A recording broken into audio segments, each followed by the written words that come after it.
त्याच्यातला ड्रायव्हर असेल, त्याच्यातला कोंबडी चोर असेल,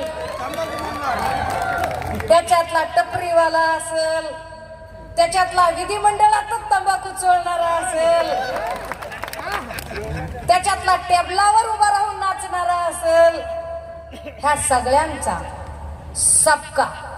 सबका हिसाब लेंगे. ते गँग्स ऑफ वासेपुर मधला डायलॉग आहे की नाही, सबका हिसाब होगा, भाई का, बहन का, चाचा का, चाची का, सबका हिसाब करेंगे, सबका.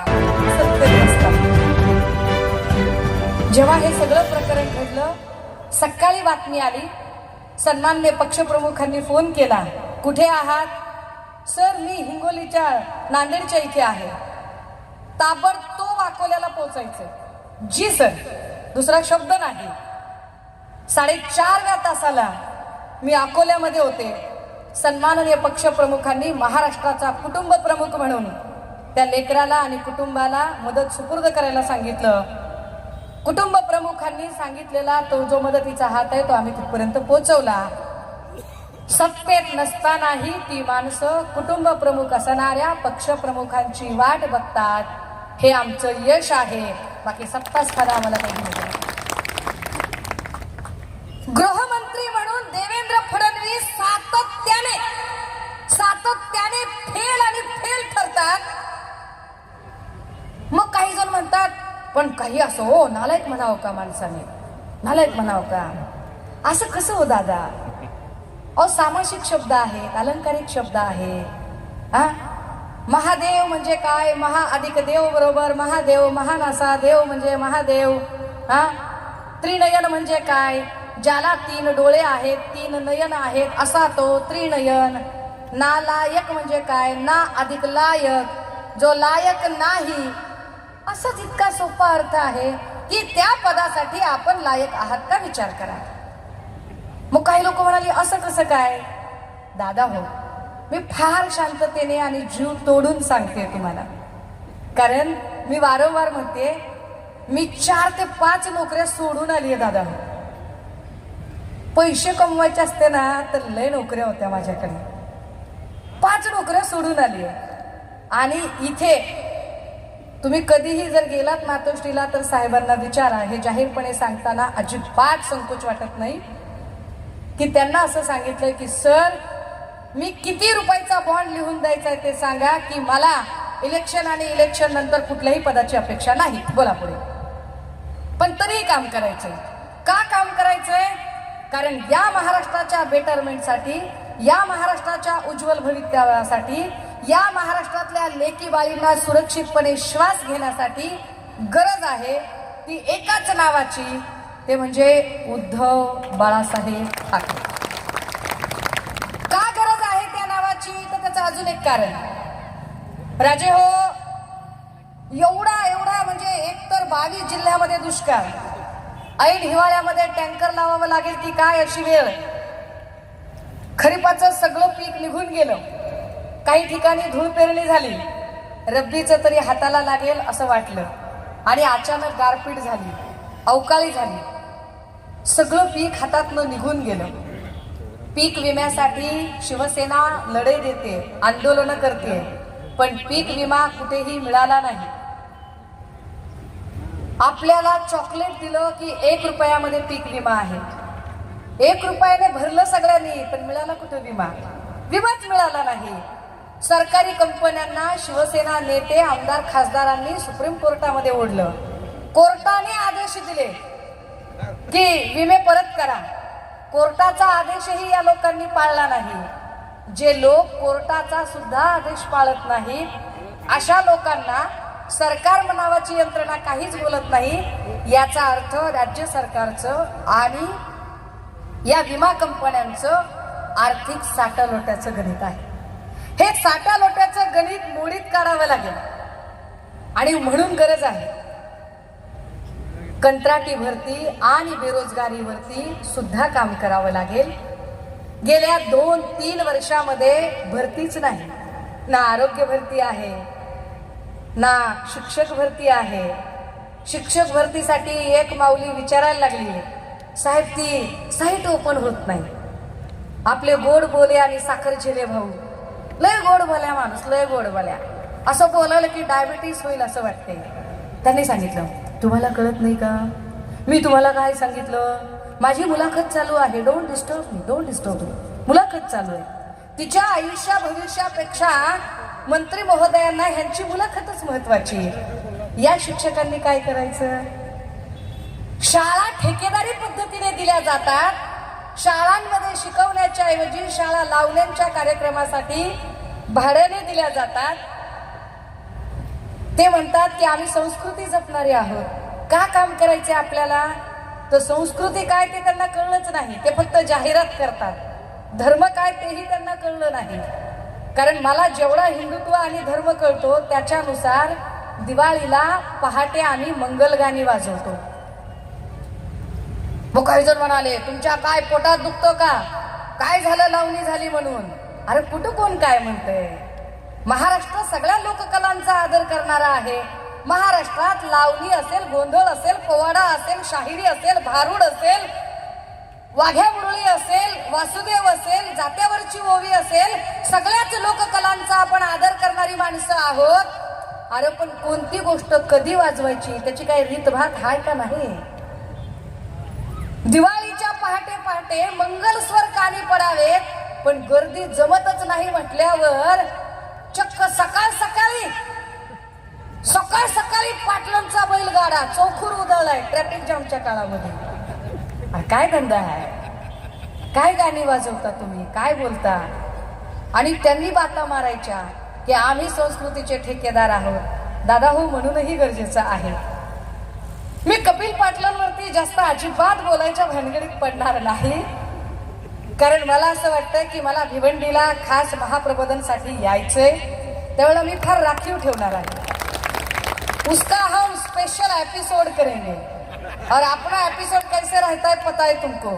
इलाका तुम्हारा और धमाका हमारा होता है, तो हम वैसे धमाका करेंगे. पण तुर्तास एक गोष्ट आपण सगळेजण नीट लक्षात घ्या की जर तुम्हाला असं वाटतंय की नाही इथून आमचाच माणूस खासदार झाला पाहिजे, ही जागा आपण सोडवून घेतली पाहिजे, तर ही जागा पक्षाने सोडवून घ्यावी आणि पक्षाने सांगितलेल्या उमेदवाराने इथे प्रचंड मेहनत करावी तन मन धनाने. त्याच्या आधी तुम्हाला संकल्प करावा लागेल की तुम्ही त्या उमेदवारासाठी तेवढे जीव तोडून काम करणार आहात का? कारण तुमचं काम करणं जास्त गरजेचं आहे. तुमचं लोकांपर्यंत पोहोचणं गरजेचं आहे. 1 बूथ 10 यूथ ही संकल्पना राबवणं गरजेचं आहे. आता लोकसभेचे किती बूथ आहेत त्यानुसार प्रत्येक बूथवर 10 लोक हे आपल्याकडे आहेत का? ती बांधणी आपण केली आहे का? आपण 50 प्रमुख पर्यंत पोहोचलोय का? हे जास्त महत्वाचं आहे. कॅम्पेनिंग मध्ये आपण कुठे कमी पडतोय हे समजून घेणं गरजेचं आहे. जाहिरातींपेक्षा सुद्धा लोकांच्या सुखदुःखात आपण सामील होतो का? कारण शिवसेना ही लोकांच्या सुखदुःखात सामील होणारी आहे. शिवसेना ही कमी तिथे आम्ही म्हणून उभी राहणारी आहे.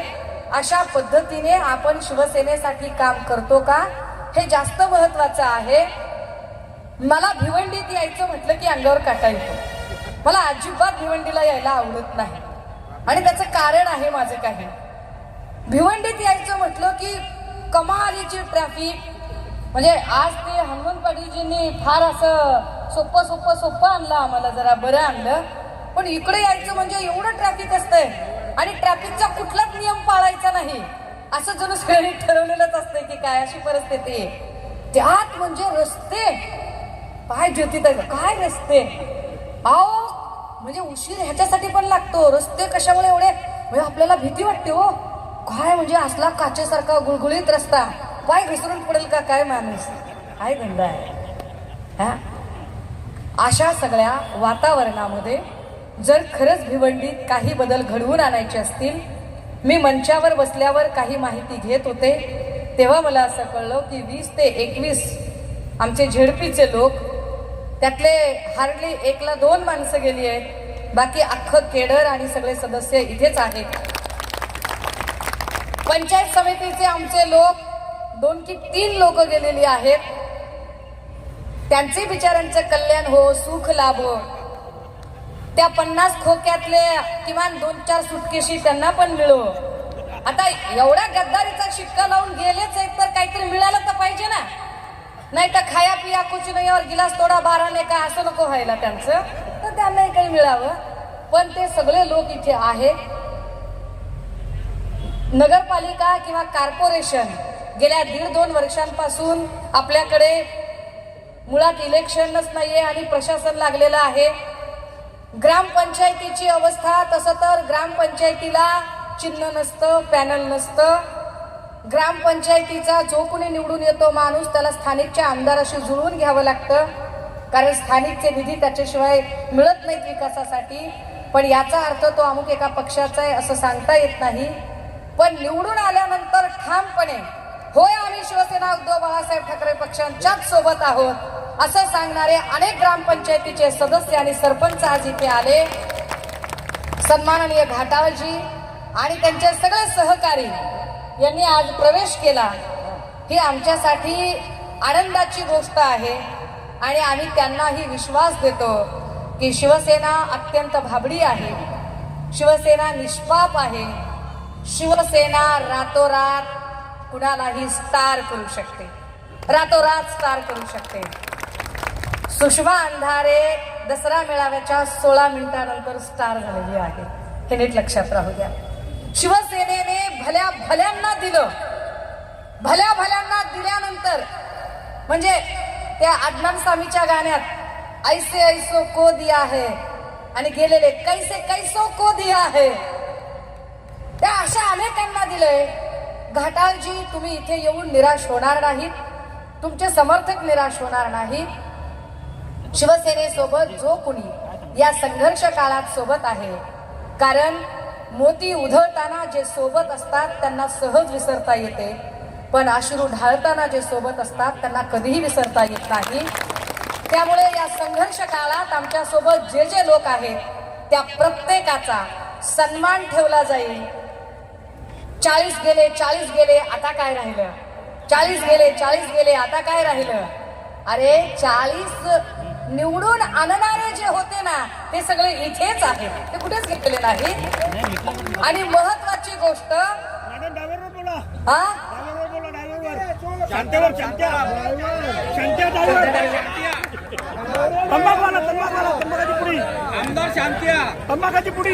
ऐका, त्याच्यातला ड्रायव्हर असेल, त्याच्यातला कोंबडी चोर असेल, त्याच्यातला टपरीवाला असेल, त्याच्यातला विधिमंडळातच तंबाखू चोळणारा असेल, त्याच्यातला टेबलावर उभा राहून नाचणारा असेल, ह्या सगळ्यांचा सबका हिसाब लेंगे.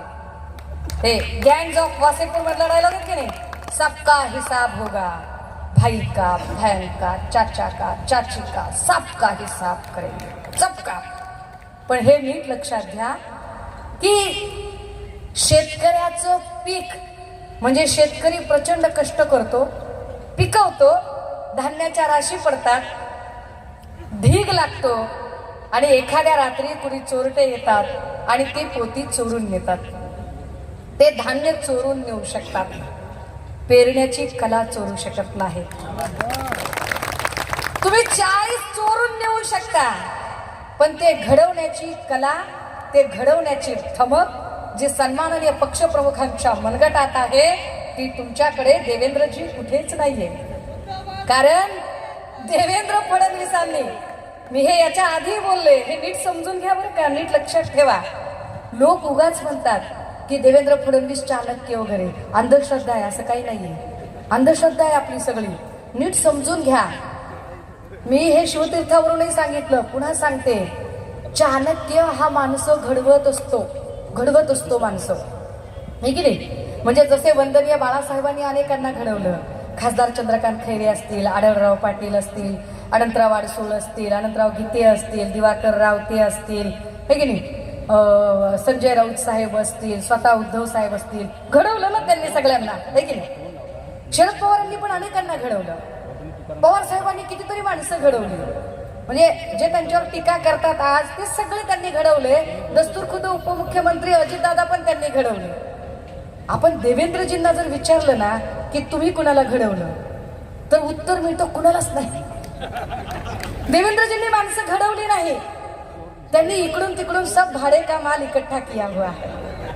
म्हणजे हे आमचा इकडे दादा आहे की नाही ती साऊंड सिस्टीम वाला, जसं त्याला जसं जमेल तसं तो फुलं एकीकडून आणतो, पोडियम एकीकडून आणतो, माईक एकीकडून आणतो, त्या खालच्या लेवल एकीकडून आणतो आणि सगळं एकत्रित करून जुगाड करतो.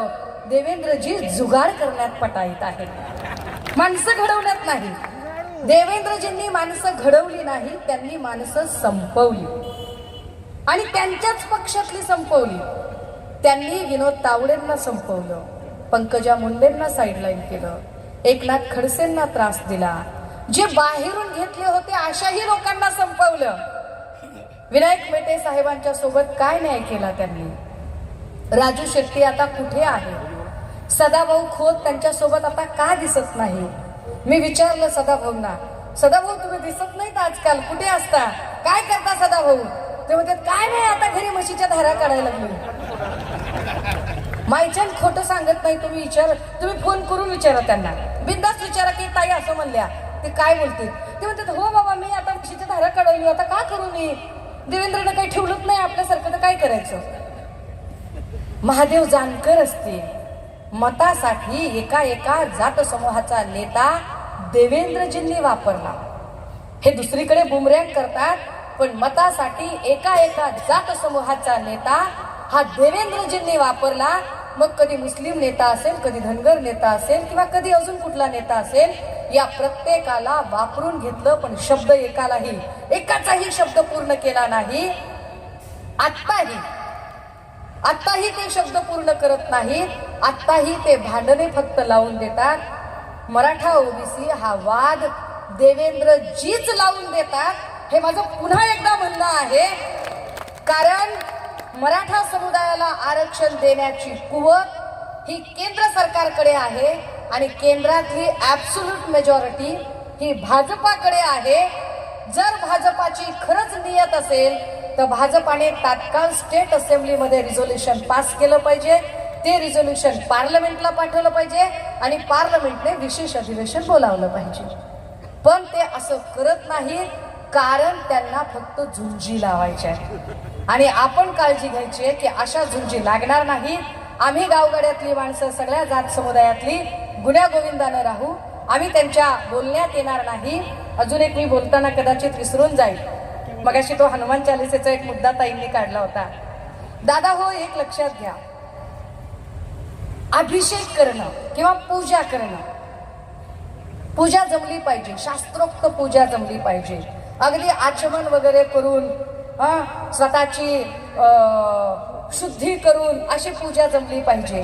मंत्र म्हणता आले पाहिजे, कीर्तन करता आलं पाहिजे, भजन करता आलं पाहिजे, हनुमान चालिसा म्हणता आली पाहिजे, अथर्व शीर्ष म्हणता आलं पाहिजे, वराह पुराण, मत्स्य पुराण, कुर्म पुराण, कच्छ पुराण, गरुड पुराण, सगळी पुराणं माहीत असली पाहिजेत, निरूपण करता आली पाहिजेत.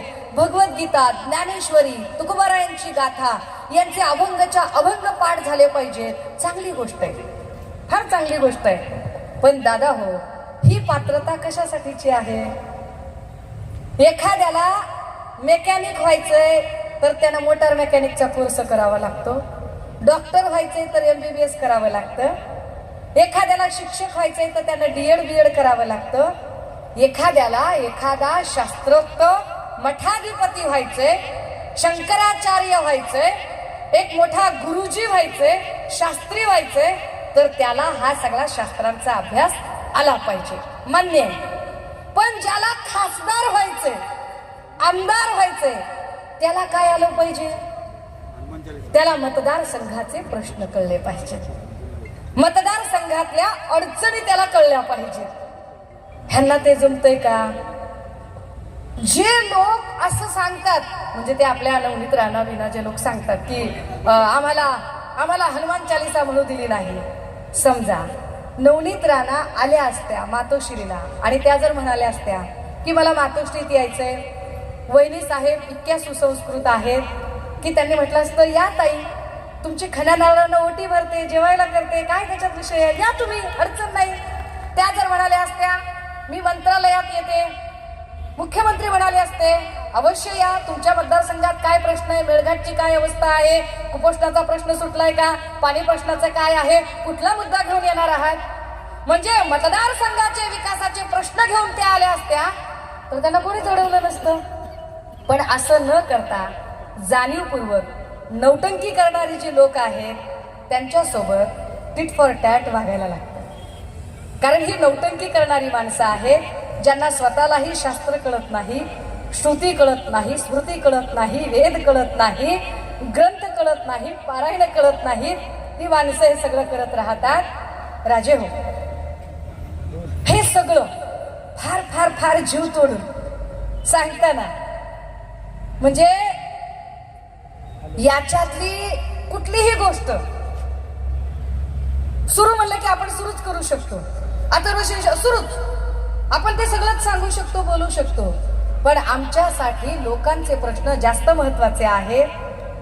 हे इतकं जीव तोडून यासाठी सांगते की मध्य प्रदेशमध्ये अमित शाह हे म्हणाले कि हमको चुनाव जिता के दिए तो राम लल्ला का दर्शन कराएंगे. ही घोषणा असू शकते. राम लल्लाचं दर्शन काय लोक त्याच्या भरोशावर बसतील? दोन गोष्टी आहेत. ज्याचा देवावर विश्वास आहे तो पदरमोड करून कर्ज काढेल पण तो जाईलच. महाराष्ट्रात आपल्याकडे अशी लोक आहेत की देव कार्य करायचे, कर्ज काढतील पण देव कार्य करतील. ते कुणाच्या भरोशावर बसणार नाहीत. उलट कुणाचे पैसे घेतले असले तर परत देतात आणि सांगतात बाबा लाभणार नाही मला, देवासाठीचे पैसे दुसऱ्याचे नाही घ्यायचे, लाभणार नाही मला. तरी सुद्धा अशा पद्धतीने प्रचार केला जातो आणि लोक विचार करत नाही. आप सोचिए, सोचिए, सोचना बडा काम है. शेवटी एकच 1.5 मिनिटाचा किस्सा सांगितला पाहिजे. एक माणूस होता, शास्त्रज्ञ होता. त्याने एक भलं मोठं भांड घेतलं पाण्याचं. त्या भांड्यामध्ये काही बेडकं सोडली, 10-15 बेडकं सोडली. त्याच्यात 2-3 घागरी पाणी टाकलं. बेडकांना भारी वाटलं. अरे म्हटलं रोज आपण घाण पाण्यात इकडे तिकडे असतो, आज हे स्वच्छ पाणी स्विमिंग पूल मध्ये आल्यासारखं वाटतंय, काय भारी वाटतंय, लय भारी आहे हे सगळं. मग त्या माणसाने ते पातेलं उचललं, एका मोठ्या चुलीवर ठेवलं, खालून जाळ लावला. बेडकांना भारी वाटलं, पाणी जरा कोमट झालं. बेडको म्हणली अरे वा आज तर स्टीम भात आहे म्हणले, एकदम भारी, एक नंबर कार्यक्रम झाला. आता पाणी जरा गरम झालं. बेडको म्हणली एक नंबर, अब तो पुर्जा ढिल्ला हो जाएगा, अब तो बिलकुल म्हणले एकदम भारी कार्यक्रम आहे, सगळा आळस निघून जाईल. थोड्या वेळाने त्या पाण्याचे चटके बसायला लागले. आता बेडकांनी पाण्याच्या टेम्परेचर सोबत स्वतःचं बॉडी टेम्परेचर ऍडजस्ट करायला सुरुवात केली. पाणी अजून कडक झालं. बेडकांना अजून चटके बसायला लागले. बेडकं अजून ऍडजस्ट करायला लागली, टेम्परेचर ऍडजस्ट करायला लागली. पाणी जास्तच कडक झालं. बेडकं अजून जास्त ताकदीने बॉडी टेम्परेचर ऍडजस्ट करायला लागली. एक अशी वेळ आली की पाणी उकळायला लागलं. पाण्याचा उत्कलन बिंदू अर्थात बॉइलिंग पॉइंट आला. आता मात्र बेडकांना सहन करणं, ऍडजस्ट करणं अशक्य झालं. आता बेडकं प्रयत्न करायला लागली भांड्याच्या बाहेर पडण्याचा, कमआउट करण्याचा. परंतु त्यांना ते जमलंच नाही आणि एक बेडूक आपले मागचे पाय ताठ करत उलटा पडायला लागला आणि सगळी बेडकं मरून गेली. आता तो शास्त्रज्ञ प्रश्न विचारतोय विद्वत सभेला की सांगा मला बेडकं कशानं मेली? कुणी म्हणतं ती पाण्यात गेली म्हणून मेली, कुणी म्हणतंय भांड्यातनं बाहेर पडता आलं नाही म्हणून मेली, कुणी म्हणतंय की भांड चुलीवर ठेवलं नसतं तर मेली नसती कदाचित, पाणी कडक होतं म्हणून मेली. कशानं मेली बेडकं? पुन्हा पुन्हा प्रश्न विचारला जातोय आणि उत्तर येतं की जेव्हा पहिला चटका बसला तेव्हाच बेडकांनी ताकदीने कमआउट करणं गरजेचं होतं. याच्या उलट बेडकं सहन करत राहिली, ऍडजस्ट करत राहिली, कॉम्प्रोमाइज करत राहिली आणि कमआउट करण्यासाठीची सगळी ताकद त्यांनी ऍडजस्ट आणि कॉम्प्रोमाइज करण्यात घालवली. दादा हो, महाराष्ट्रात आपण काय प्रयत्न करतोय की आपला बेडूक होऊ नये, आपला बेडूक होऊ नये. वेळेत कमावट करण्याची ताकद आपल्याकडे असली पाहिजे. शिवसेनेने अत्यंत वेळेत पहिला धोका ओळखला आणि ठरवलं की बेडूक करायचा आहे तर यांचा करायचा आहे, उलटा पाडायचा आहे तर यांना पाडायचा आहे आणि ताकदीने पाडायचा आहे. आणि ते ताकदीनं पाडायचे कोणाच्या जीवावर तर तुम्हा सगळ्यांच्या जीवावर. कारण शिवसेना पदाला कधीच हपापली नाही. पद महत्वाचं असतं. तर एवढी टीका झाल्यावरही देवेंद्रजी अजिबात खुर्ची सोडत नाही, उलट नुसते लोकांचे पक्ष फोडत फिरतात. लहानपणी आम्ही लाकूड तोड्याची गोष्ट ऐकायचो, आता नव्या पिढीला आम्हाला पक्ष तोड्याची गोष्ट सांगावी लागेल, अशी सगळी परिस्थिती आहे. ते पक्ष अजिबात खुर्ची सोडत नाहीत. दुसरीकडे सन्मान्य पक्ष प्रमुख मात्र काहीही विचार न करता सहजपणे सगळा राजपाट सोडून खाली उतरतात. कारण पदापेक्षा सुद्धा मराठी माणसाचं ही स्वाभिमान मान हा जास्त महत्वाचा आहे. भिवंडीकर ते हित, तो मान, तो सन्मान जपत राहतील. आणि तुम्ही जसं म्हणताय तसं इथल्या लोकसभेची जागा शिवसेनेला नुसती जागा वाटपात मिळावी असं मी म्हणणार नाही, तर ती जागा निवडून आल्यानंतर गुलाल उधळायला मी इथं यावं ही माझी जास्त अपेक्षा असेल. मला कुणाच्याही भावना अजिबात दुखवायची इच्छा नाही. पण माझ्या बोलण्यामुळे जर कुणालाही वाईट वाटलं असेल, राग आला असेल, उपमर्द झाला असेल, चुकून माकून कुणाच्या भावना दुखावल्या गेल्या असतील, चुकून कुणाच्याही भावनेला ठेच पोचली असेल, तर अशा सगळ्या आयोजक, संयोजक, वक्ते, नेते, श्रोते आणि आडबाजूला इकडे तिकडे लपलेले खबरे खुबरे, अशा एकाही खबऱ्यांची एकाचीही मी अजिबात माफी मागणार नाही. मी माझ्या म्हणण्यावर ठाम आहे. पुनश्च एकदा आपल्या सगळ्यांचं अभिनंदन, आभार. थांबते, रजा घेते. जय हिंद, जय महाराष्ट्र. धन्यवाद.